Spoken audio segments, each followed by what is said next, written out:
Saudara, pemerintah menilai faktor penyebab polusi udara di wilayah Jabodetabek salah satunya adalah perubahan iklim. Sejumlah formula digodok untuk menanggulangi. Lalu bagaimana dampak hal itu terhadap kelompok rentan khususnya anak-anak?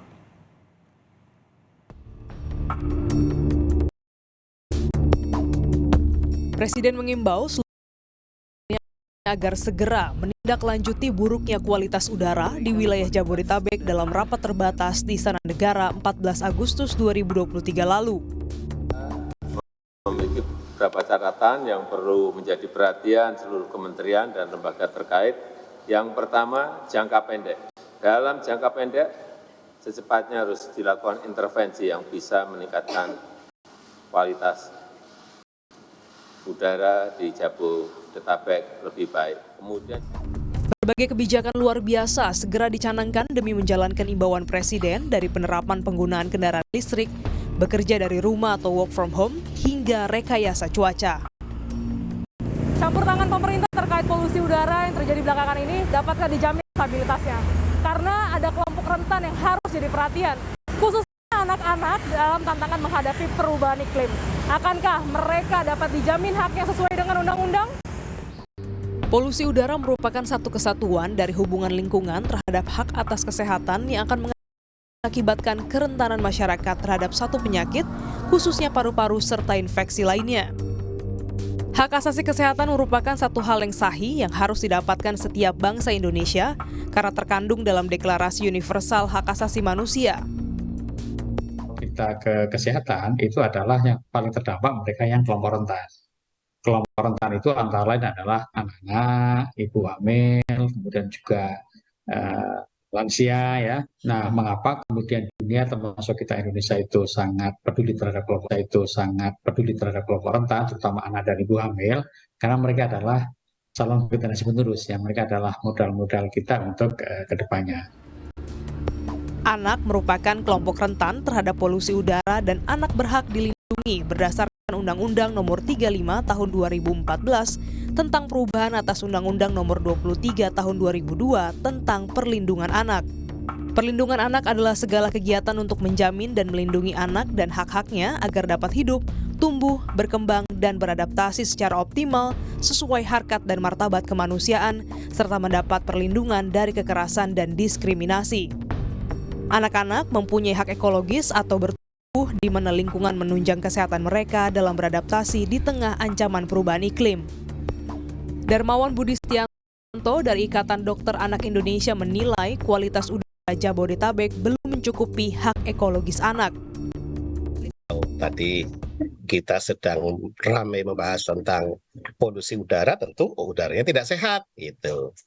Jadi ya kalau udara tidak sehat berarti belum memenuhi hak anak sesuai dengan Konvensi Hak Anak PBB. Ya. Seorang ibu yang namanya disamarkan mengungkapkan polusi udara mengancam masa depan anaknya.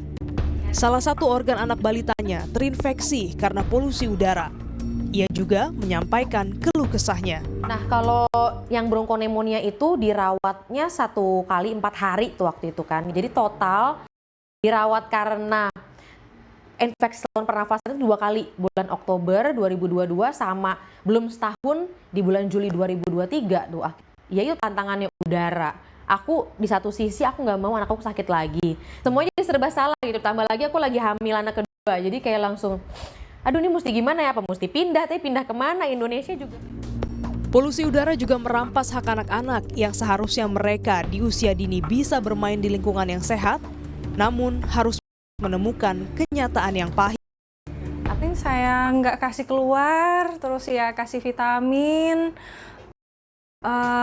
Ya di rumah pakai air purifier, ya buat saring udaranya dibatasi gitu. Biasa padahal udah mulai keluar main-main setelah pandemi sekian lama, kemudian harus dikurung lagi gitu karena ketakutan itu ya. Sebelumnya, dunia UNICEF memaparkan indeks risiko iklim anak-anak, menemukan 1 miliar anak mengalami keterpaparan tingkat tinggi terhadap polusi udara dalam kadar amat tinggi. Dan Indonesia masuk di daftar 20 negara penghasil CO2 terbesar di dunia. UNICEF merekomendasikan begitu pentingnya penyuluhan terhadap pendidikan dan pengetahuan anak tentang iklim dan lingkungan sebagai keterampilan yang penting bagi kemampuan mereka beradaptasi dan mempersiapkan diri menghadapi efek perubahan iklim. Menanggapi hal tersebut, Bondan Andrianu, juru kampanye iklim dan energi Greenpeace Indonesia menilai upaya pemerintah dalam hal itu belum menjamu di instansi-instansi pendidikan. Kayaknya belum terlalu luas ya, bahkan beberapa sekolah saat ini sedang polusi udara aja gitu ya. Mungkin viral ya mengenai polusi udara, tapi edukasi ke sekolah, jangankan dikaitkan dengan perubahan iklim gitu ya, polusi udara, edukasi mengenai bahaya polusi udara, bahkan kondisi saat ini sedang nggak sehat aja, itu kita belum lihat apa yang pemerintah lakukan saat ini gitu, justru. Yuyun Ismawati, Senior Advisor Nexus 3 Foundation, turut menyoroti kinerja pemerintah dalam penerapan regulasi yang menjamin hak ekologis anak.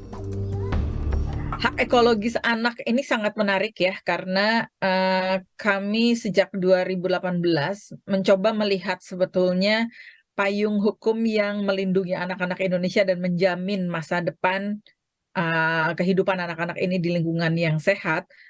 Susah banget ternyata gitu. Jadi undang-undang ada, tetapi kelembagaan pemerintah, kementerian yang bertanggung jawab untuk mengimplementasikan itu nggak jelas. Masyarakat terus bergelut memperjuangkan hak kesehatan. Pemerintah pun turut berjibaku menentukan kebijakan. Udaraku, udaramu, udara kita hanya bisa dinanti di mana yang dihirup dapat menjamin kesehatan. Klinis Oktania, Kompas TV, Jakarta.